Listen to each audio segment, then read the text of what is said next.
Quel constructeur de page choisir et qu'est-ce que c'est? Alors déjà, pour faire très simple, un constructeur de page, donc par exemple du coup WordPress pour le coup, on va être en fait pour beaucoup simplifier la construction d'une page, d'une landing page, et donc ça va permettre voilà, de ne pas avoir l'interface de WordPress qui est pas très belle, un peu galère, voilà. En tout cas, si on veut faire compliqué, c'est un petit peu du coup plus compliqué.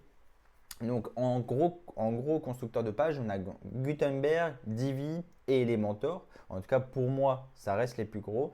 Et donc, lequel choisir? Alors moi, en premier lieu, je dirais plutôt Elementor parce que tout simplement, ça va être le plus simple à prendre en main.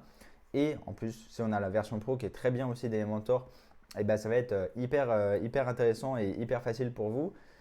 En deuxième, je dirais Divi quand même, même si j'ai une très mauvaise expérience sur Divi, mais en tout cas, voilà, c'est en soi Divi bien configuré, etc. Ça reste quand même un très très bon constructeur de page et hyper simple aussi à prendre en main, voire plus qu'Elementor.